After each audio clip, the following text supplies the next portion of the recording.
The Luminous Deep, the sci-fi horror short story. Below the line. The descent always felt like a fall. Dr. Mara Ellingson sat strapped into the narrow seat of the bathysphere as it sank through the black column of the Mariana Trench. The metal groaned around her. A deep, whale-like moan that vibrated through her bones. She kept her eyes on the depth gauge, watching the numbers climb. 10,000 meters. 10,500. 11,000. The trench swallowed them whole. Across from her, Dr. Kaito Sato adjusted his headset. "We'll dock with Station Hadal 9 in 4 minutes, he said, voice steady. "You're quiet today." "Just tired," Mara lied. She wasn't tired. She was uneasy. The ocean at this depth didn't feel like water. It felt like a presence. Pressure. A waiting thing. The bathysphere's lights cut through the dark, illuminating nothing but drifting particles. Then, faintly, a shape appeared. The skeletal outline of the research station, clinging to the trench wall like a barnacle. Hadal 9, her new home. As they docked, the airlock hissed open, and the station's stale, metallic air washed over them. Dr. Lena Kovacs greeted them with a tight smile. "You made good time," she said. "Welcome back to the bottom of the world." Mara forced a smile. Good to be here. It wasn't. Not after the message they'd received. Not after the anomaly. The glow. They gathered in the observation chamber, a circular room with a reinforced glass dome facing the abyss. The lights were dimmed, the only illumination coming from the monitors and the faint blue glow of the trench outside. Dr. Kovacs tapped a screen. "This is what we brought you here for." The footage played. A shimmering organism drifted across the camera feed. A translucent, jelly-like mass, pulsing with intricate patterns of light. Not random flickers. Not bioluminescence as they knew it. Structured sequences. Repeating. Evolving. "It's communicating," Mara whispered. Kovacs nodded. "That's what we think. And it's getting closer to the station every day." Sato leaned forward. "Has it made contact?" "Not physically," Kovacs said. "But the station's sensors have been glitching. Spatial mapping errors. Timestamps looping. Doors opening on their own." Mara frowned. "That sounds like a systems failure." Kovacs hesitated. "We thought so too. Until this." She switched to a live feed. The organism floated just outside the dome, its glow pulsing in slow, deliberate waves. The patterns shifted, spirals, lines, fractals, each one more complex than the last. Mara felt her breath catch. "It's watching us," she said. Sato exhaled.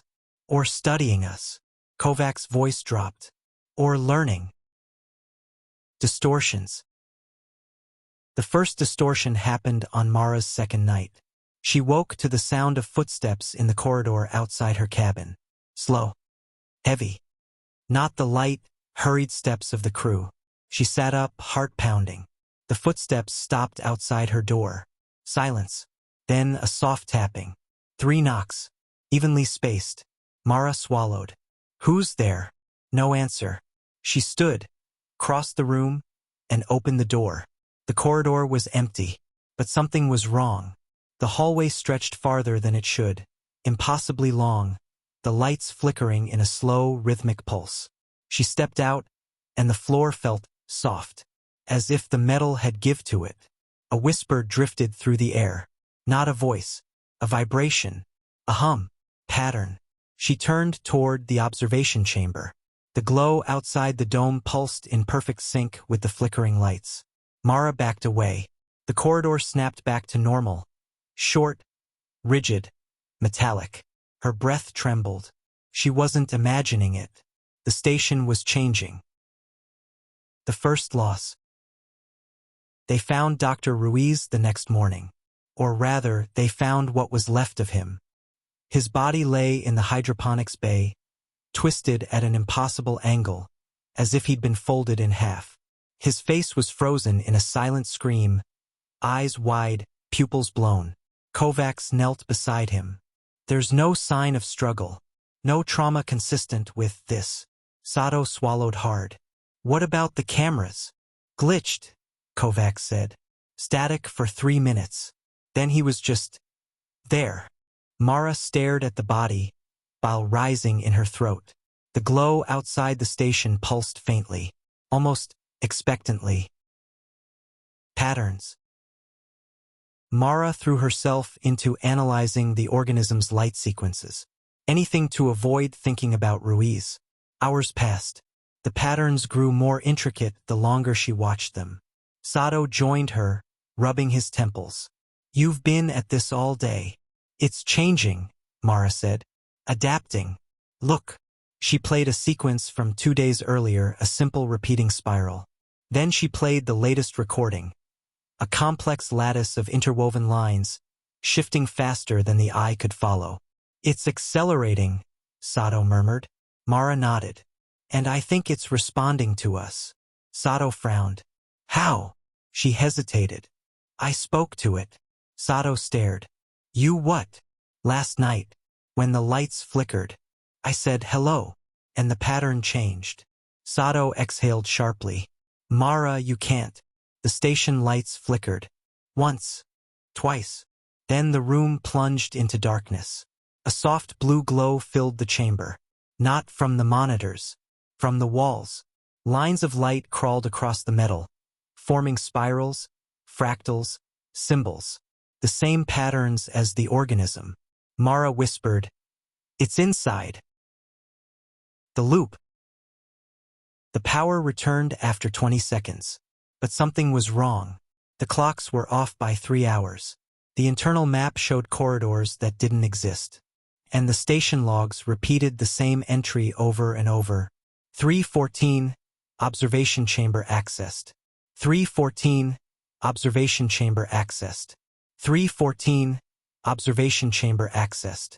Kovacs slammed her fist on the console. This is impossible. Sato's voice was tight. We need to leave. Now. Mara shook her head. If we leave without understanding this thing, it could follow us. Or worse, spread. Kovacs turned to her. What do you suggest? Mara swallowed. We communicate. Sato stared at her like she'd lost her mind. Communicate? Ruiz is dead. The station is warping. And you want to talk to it? Mara met his gaze. It's already talking to us. Contact. They gathered in the observation chamber. The organism hovered inches from the dome, its glow brighter than ever. The patterns pulsed rapidly, almost frantic. Mara stepped forward. We see you, she said softly. We're listening. The glow intensified. Lines of light crawled across the dome, forming symbols that rearranged themselves faster than she could track. Then they slowed. A single pattern repeated. A spiral. Expanding. Contracting. Expanding. Mara felt a pressure behind her eyes. A warmth. Presence. A whisper. Not sound. Meaning. Open. She staggered back. It wants us to open the airlock. Sato grabbed her arm. Absolutely not. Kovacs' voice trembled. Why would it want that? Mara swallowed. To come inside. The lights flickered. The spiral pulsed faster. Open. Breach. The alarm blared. Airlock override detected. The system announced. Kovacs sprinted to the console. Someone's opening it. Sato cursed. Who? Mara already knew. She ran. The corridor warped around her. Stretching, twisting, the walls pulsing with blue light. She stumbled, caught herself, kept running. She reached the airlock. Dr. Ruiz stood at the control panel. Alive. Whole. Smiling. Ruiz? She whispered. He turned to her, eyes glowing faintly blue. It's beautiful, Mara. It showed me. Her blood ran cold. You're dead. He tilted his head. Not anymore. The airlock hissed. The outer door opened. Water surged in. Mara lunged for the emergency seal, slamming her hand on the panel. The inner door slammed shut just as the corridor filled with black water. Ruiz, or whatever wore his shape, drifted in the flood, smiling as the organism's glow enveloped him. Collapse. The station groaned. Metal buckled. Lights flickered. Kovac's voice crackled over the intercom. Hull breach in Sector C. We're losing integrity. Mara ran back toward the core. Sato met her halfway, eyes wide with terror. It's everywhere, he said. The patterns, they're in the walls, the systems, the air. It's rewriting the station. Kovacs appeared behind him, pale and shaking. We need to evacuate. Mara shook her head. The bathysphere won't make it. The pressure. A deep, resonant hum filled the station. The glow seeped through the walls. Not light. Not matter. Something in between. The air shimmered. The floor rippled. Sato clutched his head. It's inside my mind. He collapsed. Kovacs screamed. Mara felt the presence pressing against her thoughts. Vast, ancient, curious. Not malicious, but indifferent, like a scientist dissecting an insect. She forced the words out. Stop, please. The glow pulsed. The pressure eased. A single pattern formed on the wall. A spiral. Join. The choice. Kovacs crawled toward Mara, tears streaming down her face. Don't listen. It's killing us.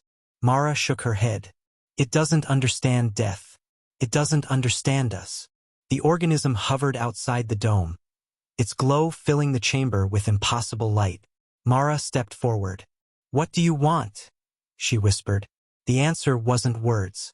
It was a flood of images. Galaxies forming, stars collapsing, oceans boiling, life emerging in impossible shapes. A history older than Earth, older than light. A species that communicated through pattern, not sound. A species that had never encountered minds like theirs. Curious, hungry for understanding, and lonely, so unbearably lonely.